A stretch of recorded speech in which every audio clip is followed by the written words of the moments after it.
Hello, good morning Year 6. Welcome to today's English lesson. It's the last one of this week and it's the last one for a couple of days, and there's a short writing task. We are going to be writing a 19th emergency, and you're going to be using fronted adverbials and recognizing them as well. You're going to be writing an additional emergency, and I want you to check your work before you send it to me. So then, let's get started on here.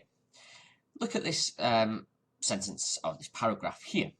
Striding into the room, Mr. Bobo introduced himself to the silently watching class. As fast as a cheetah, he moved across the room to switch on the sleeping computer. When he flicked the switch, a loud bang came from the machine. Suddenly, flames shot out from every side of the previously quiet computer. In the corridor, the shrieking fire alarm began to ring. It was the shortest lesson ever. Okay then, and what is missing from here? Good piece of writing, but it is missing something. Of course, it is missing the commas. I've got lots of really good fronted adverbials in there, but they are missing the commas. Okay, so make sure when you're using a fronted adverbial, use a comma afterwards. Okay, again, so I can just quickly add them in there, and there we go. Fronted adverbials added in, nice and easy peasy lemon squeezy. Okay then, now think about the comma, okay? So when looking at fronted adverbials, the comma is correct when both parts make sense, okay? One part, the main clause, reads as a sentence on its own, and the other part, the phrase or subordinate clause, describes where, when, or how. Again, you can change the parts over and it still makes sense, but we may need a comma in certain parts. So looking at these boxes here, I've got a blue box and a red box. The red box is the main clause. The fire alarm began to ring. The fire alarm began to ring. Okay, both the same sentence. And I've got two adverbials here. Okay, this one at the front, okay, is a fronted adverbial, and you can see I've got my fronted adverbial. Where is it? So in the corridor, comma, the fire alarm began to ring. This, when it comes at the end, okay, it no longer needs a comma. The comma is not needed. It is not a fronted adverbial. It's just an adverbial phrase. So if your fronted adverbial comes at the start of a sentence, make sure you use a comma. If it's at the end, no comma is needed. Now then, can you quickly add the fronted adverbials to these main clauses? So the fronted adverbials at the bottom there, which one would go with which? Have a little think.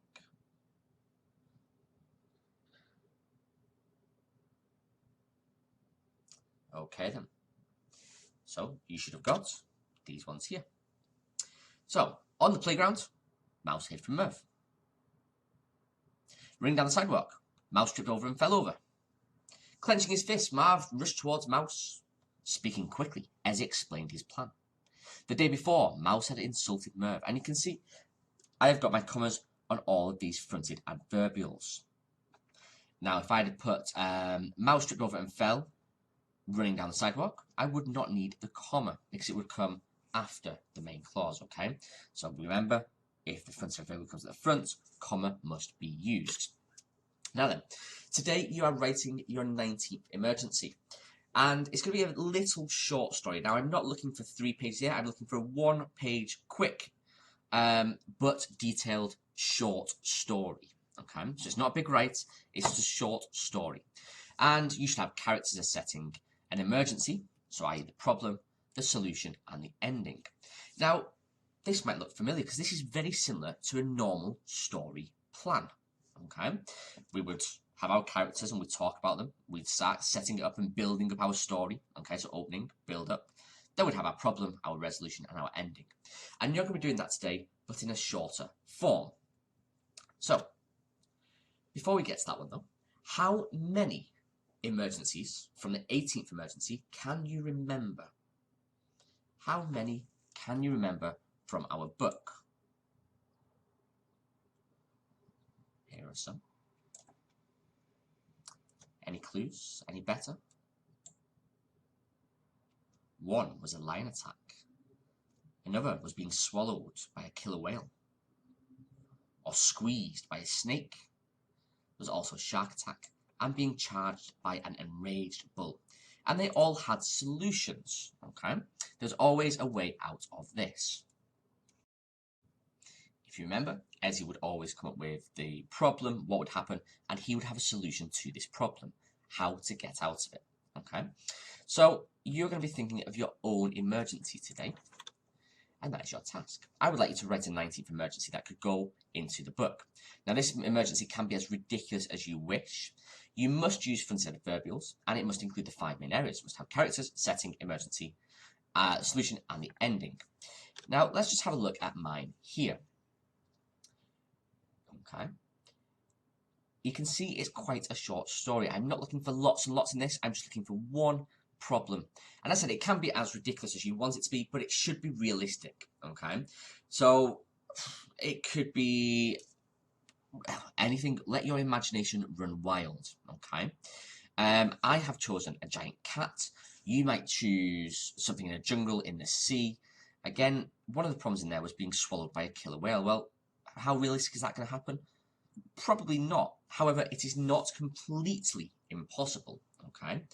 Very, very, very, very, very unlikely, but not completely impossible. So you could be ridiculous. It could be as simple as falling into a rubbish bin, to an attack of an animal, to, well, as I said, let your imagination run wild.